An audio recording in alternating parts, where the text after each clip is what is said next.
So on Sunday, there was an ANC KZN elective conference that I thought we could actually have a chat about. So this conference is quite important to the future of the ANC because without the Zulu nationalists, the ANC is down 30% vote. So if Ramaphosa wants to stand up for re-election in their big-ass conference, which they're going to have in November, he needs to have the support of the Zulu nationalists. And so as you'll know, traditionally KZN is a bit of a bumpy ride for the ANC conference. And this year, the idea behind it was that if Ramaphosa could secure his candidate's victory, he may have a nomination from the KZN crowd. In 2019, or was it 18? I don't know. Way back when they had their last corrupt conference, Ramaphosa didn't get the presidency through them. So I think he lost those votes of confidence. The guys were still voting for the Jacob Zuma era guys. And Ramaphosa had to enter into a pact ultimately with the South African Communist Party and COSATU in order to basically get him the nomination for the overall ANC presidency, which is why now in modern times we have like a bunch of ANC commie bastards everywhere telling us what policy documents and what policies to have everywhere, which is why if you look at the Ramaphosa era, it's got way more communist than anything Jacob Zuma did. Yep. So I thought it would be really useful for us to kind of go through the conference on a kind of like a blow by blow, but we'll do it through the eyes of the tweets, which the presidency issued. So Cyril Ramaphosa, from his own tweet, his own Twitter page, he was issuing the commentary as he was giving the speeches.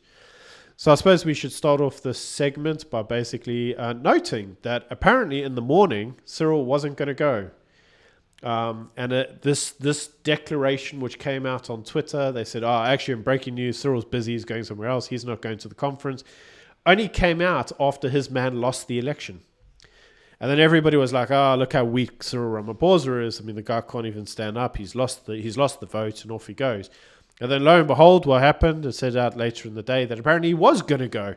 And so he made a surprise visit to close out the conference. So let's start off with what he says. We're not going to go through every tweet because it's a long-ass thing of tweets and it's all just, some of us a load of rubbish. But he basically starts out by saying that they bid farewell to their beloved comrade, Jessie Duarte. Apparently they're saddened by her by her loss. But apparently the rest of South Africans are jubilant and very happy.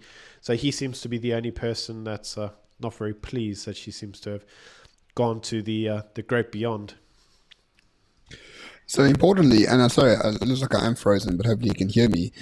Importantly, Jessie Duarte was a great unifier of the ANC. Like, she straddled between the so-called Cyril faction and the so-called Zuma faction, and she helped make sure that the ANC policies still carry on despite the differences between those. But now that Jessie's dead, that unifying experience might not be there anymore once again. So it's sort of more likely than not the ANC is falling apart right in front of us. And the results of this KZN conference is that Cyril doesn't have a single ally in KZN.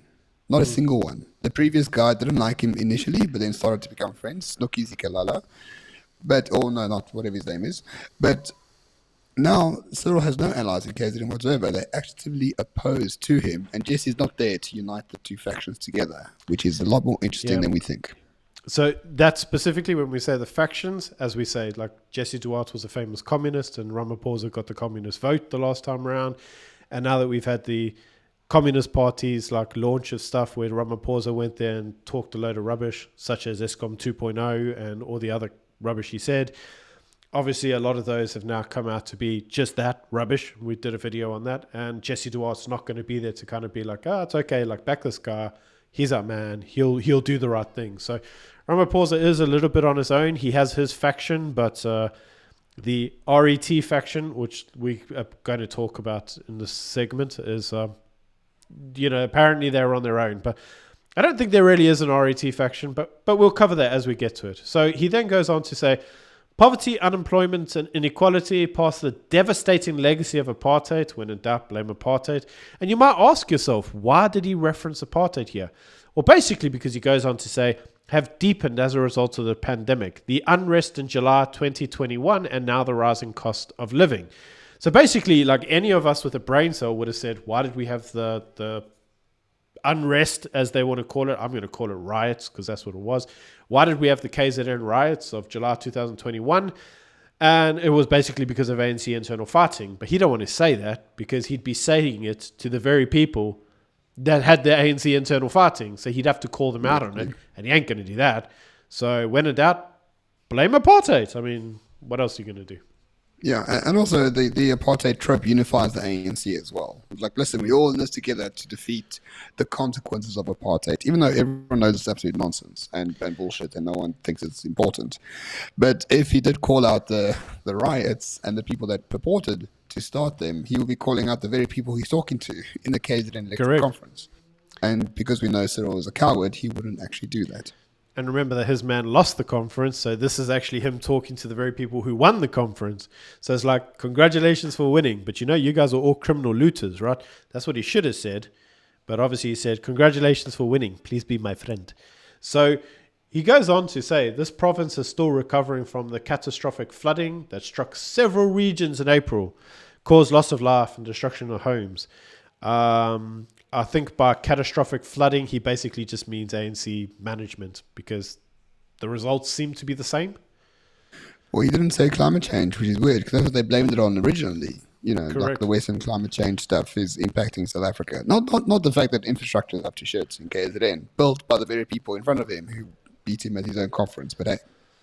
But the best part, the next tweet after this is gold, man. So he says, I wish to commend the leadership of the provincial governments and the affected municipalities for their swift, empathetic response to this tragedy.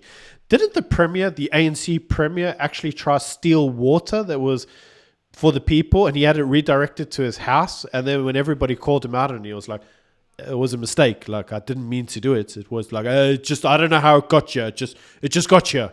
Like, isn't that what his guys did? And then obviously lots of the ANC ministers went to the ground and took like pictures of themselves, selfies, and then just left. And they were like, oh, not our problem. So yeah, I don't really know exactly what he's talking about. That's exactly what happened. So the previous guy, I can't remember his name, the premier of KZN, had a water tanker delivered straight to his house. And he said, no, the water tanker was actually for the community in which he resides. It just happened to be parked next to his house, except for the fact that there was a police escort for the water tanker and no one else was allowed to use it other than family members of the premier at his own house. So, yeah. And this was Cyril's man, by the way. This was Cyril's guy before this elective conference. So you good versus bad ANC idiots need to catch a wake up. There is no such thing. This is the same guy who, by the way, jumped on a conference call with our good friend, the Kifness, and told him that he was racist for making fun of When You Zol, the South African national anthem thing that he did, which was funny as hell. But apparently this guy jumped on a conference call with him and just called him racist for 10 minutes. If you haven't watched it, go watch it. But that shows you the level of intellectual, whatever classes for brain farts goes on in that guy's head. So anyway. Let's go on. He says, as we recover from floods and we accommodate our people and some other rubbish, he says, as we rebuild, we need infrastructure that is resilient, housing that is structurally sound and well located, and plan our cities, towns, and rural areas so that they are able to withstand such natural disasters in the future. But correct me if I'm wrong, 90% of the KZN flooding occurred because a lot of these people took housing and built squatter camps and various other housing in places that were known to be flood zones, but because, it's like, take back the land. And what did Julius Malema once say? If you see a piece of land you like, take it. So, that's what they did. And then, lo and behold, mass flooding occurred. The flooding defenses hadn't been upgraded in Durban since the 1980s when the last flood of this size occurred, which shows you this isn't climate change. This actually happens every 30 or 40 years. It happened when I was a child. My father nearly got washed away on a bridge because of the flooding. Everybody knows that KZN has the risk of this type of flooding, but the ANC, in typical fashion, has been stealing all the money. Everybody knows that. And so the flood defenses haven't been upgraded. And as a result, that's what happened. And he's like, well, you know how we need to fix this in the future. Let's not do the things that we did to cause this problem in the first place. So I know we did it the last time and caused a problem, but don't worry, we won't do it next time, which is basically what he's saying. Throughout all of this, I think it's important. Cyril says the same thing over and over and over again to like a variety of people, right? And then he just slightly changes it depending on the audience. But this is a speech that could be a State of the Nation address for the past 4 or 5 years. It's exactly the same thing over and over. It's like when I don't know, you're at a company or you're the boss of a company, and you know that everyone's stealing from you. You know that everyone's breaking the buckies. You know that everyone is taking the piss, and like you refuse to instill any form of discipline or correction. It's like training a dog through positive reinforcement only. Like it's not going to bloody well work. You have to correct the dog when it's doing something wrong. You have to correct the child. You have to correct the employee. Cyril refuses to correct anything. So he just does this positive reinforcement thing through all of his speeches. Like we can build better things together. We can learn from the We won't past. do We it can next do time. this. We can do that. We'll do it next time. Like this guy is just a moron. Like there's no leadership qualities here at all. And when you go into the mouth of the dragon who just beat you, you don't say whisper sweet nothings into its ear because you think you won't be eaten. No, mate, you'll be eaten first. You'll be eaten first. Funny The, you the say first that. people who got killed by Hitler and the communists were those who were allied to the Nazis and the communists. But Cyril doesn't learn from the past because he doesn't know No, anything. he doesn't. Which actually very nicely leads on to his next tweet. He says the delegates have a fundamental responsibility to champion and advance the needs and interests and concerns of the 11 million people who live in KZN. Does that also include all the IFP people they routinely kill? What about the Watis? Because they don't like the Watis. And what about all the other people that aren't like they're previously disadvantaged, which, let's be honest, the ANC have created more disadvantaged people than anything else ever has. So, but anyway, let's just carry on with it, otherwise we'll be here all day. He then goes on to basically adopt credentials. Of course, why not? When in doubt, talk about your struggle credentials. Debate leadership, talk about the Freedom Charter, and he says if we don't all abide by the Freedom Charter and strive for it, we're all going to be morally bankrupt. Now, it's important to remember, this is the start of it. The Freedom Charter is basically the backdrop for the RET faction. It basically says that everything in the country should be owned by the people. In other words, the good old, workers of the world unite, communist type chant. So if you want to look where South Africa's kind of origins come from in terms of how we get to our communist ideas, look to the Freedom Charter. So when this guy starts going, Freedom Charter, well, there you go. That's RET Faction 101, and that's actually who he's supposedly addressing to. And here he is going, yeah, Freedom Charter, yeah. So he goes on and he basically says we need to all have unbridled, commitments to the people and hashtag Freedom Charter. Yeah, that's actually what he puts. He puts hashtag Freedom Charter. And then, but really confusingly, he then goes, but we should recognize that since the advent of democracy, South Africa has made reasonable progress in giving effect to the demands of the Freedom Charter. The Freedom Charter and democracy are fundamentally opposed with each other. So, but he's saying like democracy has allowed us to have it. And I suppose that's true. Then he references the Constitution and he says, but he says, the Constitution, we have affirmed that the fundamental principle that South Africa belongs to all those who live in it and have the authority, and that the authority of the government must be based on the will of the people. It's democratic rights, right? But he's basically saying that idea that everything belongs to the people and those who live in it, that's based in the Freedom Charter, which is also in the Constitution, he's saying. But then he's going, but we should have this democratic process. Like, this sounds confused to me. And I think it's like so that he can then sit back and go, look, I'm not a RET guy. I'm a constitutional democratic guy. I'm not here just to steal all your shit, which is great because of his next tweets. He says, over the course of the last 28 years, we have removed the discriminatory and exploitative practices of the past, enacted many of the rights demanded in the Freedom Charter, and put in place policies and programs to meet the basic needs of all South Africans. He said, despite the progress, more needed to be done. We always hear that. And he says that more is being done to improve the progress of the economic position of black and women South Africans through redistribution and affirmative action policies. And the country is still defined by widespread poverty, unemployment, and inequality. So the usual kind of bullcrap we hear. Our focus must therefore be on the implementation of the radical transformation of our economy and society as set out in the National Development Plan, resolutions, and our 2019 election manifesto. The Freedom Charter envisages a mixed economy with both public and private ownership. It envisages a developmental state that plays a leading role in ensuring economic access to those previously denied economic opportunities. Mate, here you have it. He's basically pushing forward the radical economic transformation stuff. The very stuff everybody says Cyril apparently doesn't believe in. Apparently he's the good guy. He's the reformer. But here he is, pushing the Freedom Charter. He's pushing radical economic transformation. He's pushing affirmative action and black economic empowerment. But it's okay because he referenced democracy in the Constitution a couple times. So like that cancels it out, surely. And obviously when everybody writes about this, those are the sections they're going to focus on.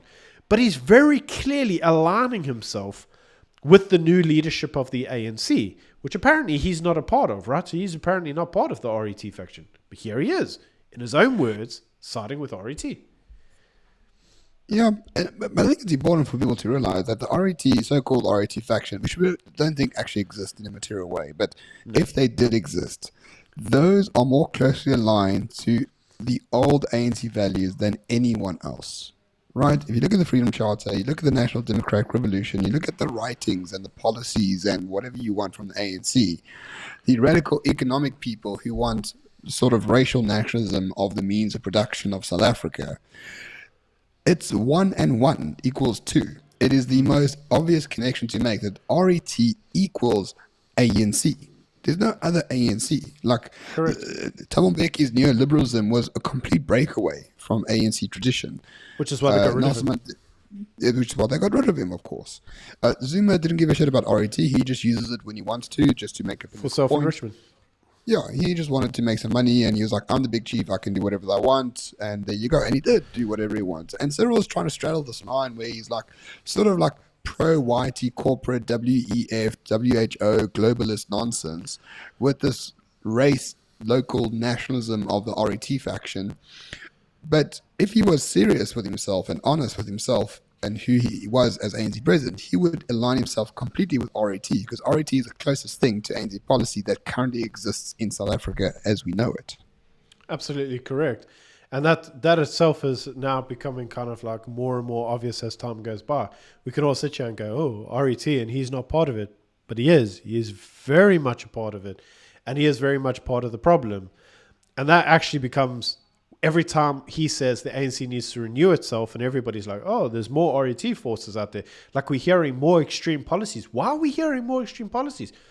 Because they think that the renewal program is going to be like a return to Thabo Mbeki. It's going to be a return to neoliberalism. It ain't. It's going to be a return to the ANC's core values, which is communist, socialist.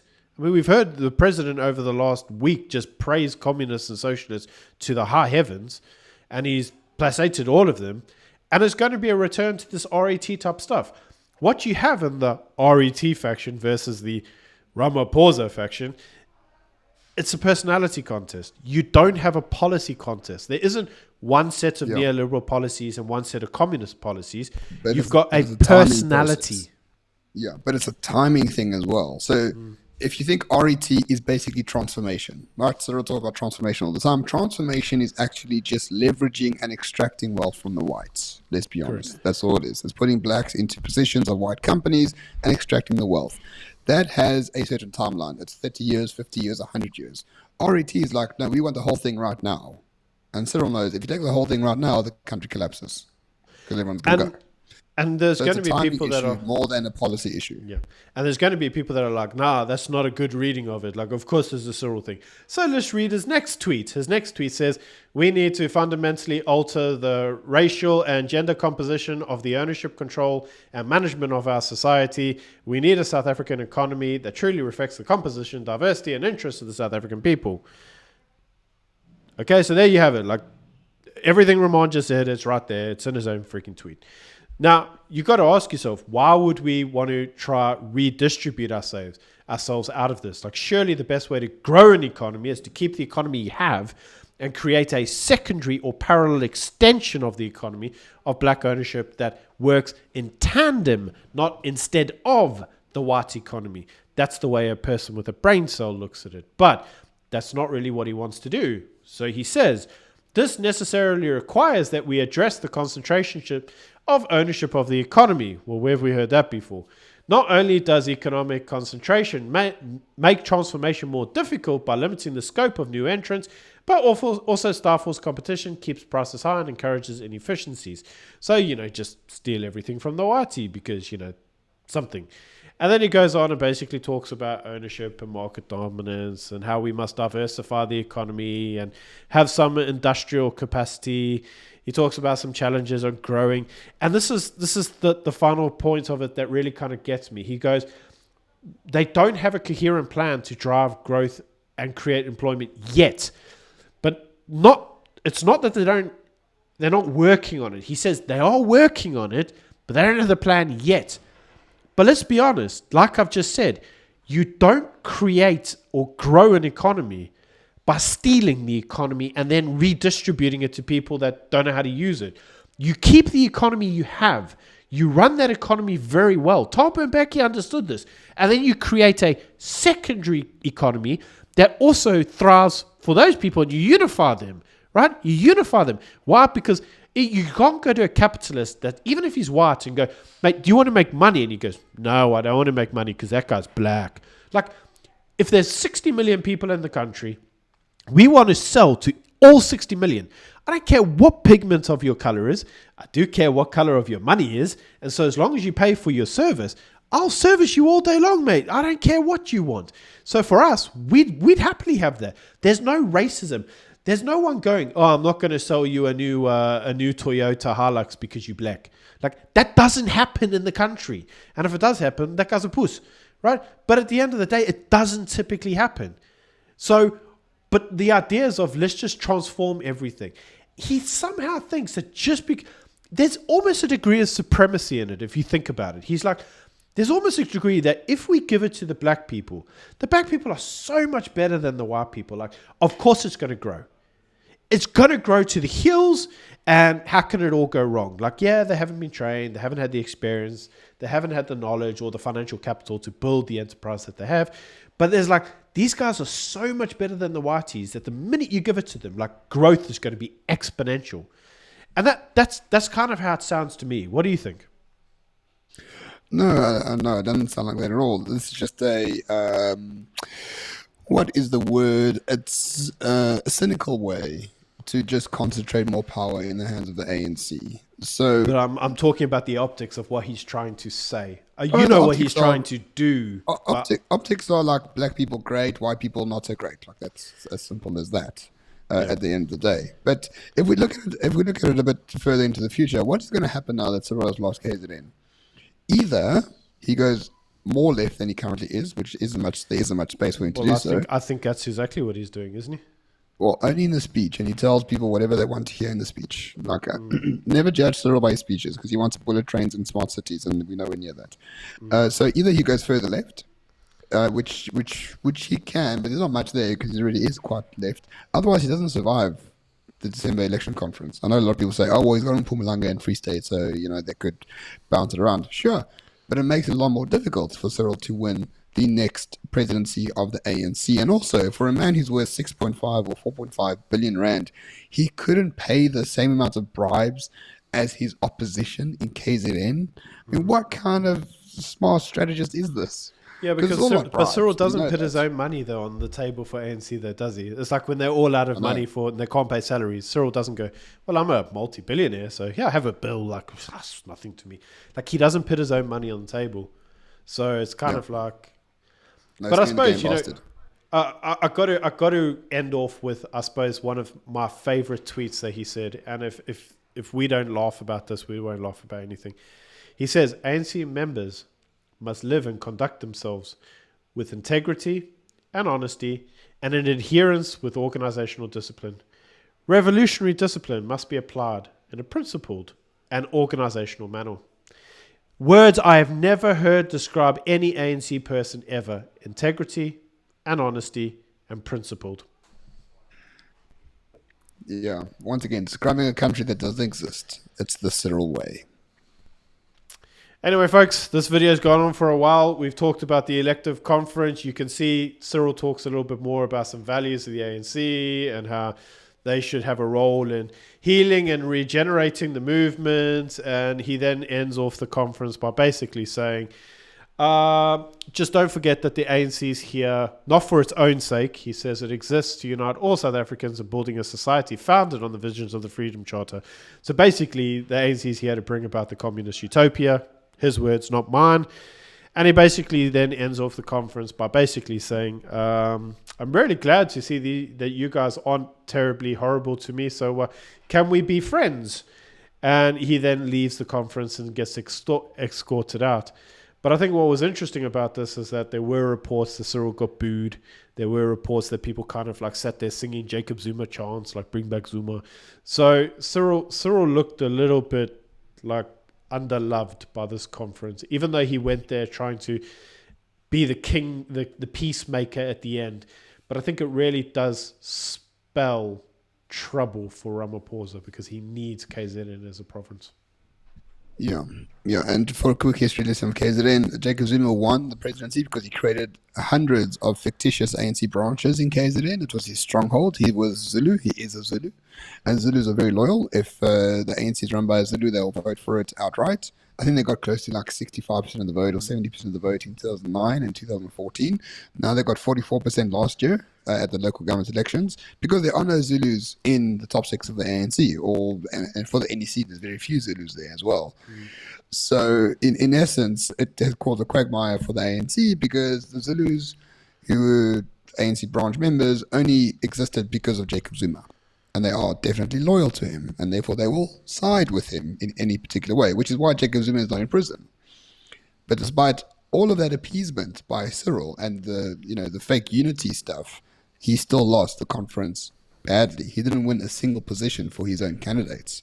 Yeah. So his quest to unite the ANC is failing, and in trying to unite the ANC, he's going to fail that, and he's going to fail the country as well. So I don't really expect him to survive post the elective conference at the end of this year. I mean, I will probably be wrong, but it's becoming a lot more difficult for him than it has to be if he was a bit smarter, which he isn't. And so I'll call it from my side. I think if Cyril does survive, his policies are going to get more extreme because he's going to need to gain support from the other side of people whose policies are so like in the world of like Mao that's the only way for him to go. And as he's always said, he'd rather be seen as a weak president and basically destroy the country rather than actually destroy the ANC. So I can see that if he does stick around, his policies are going to drift further and further and further to the left.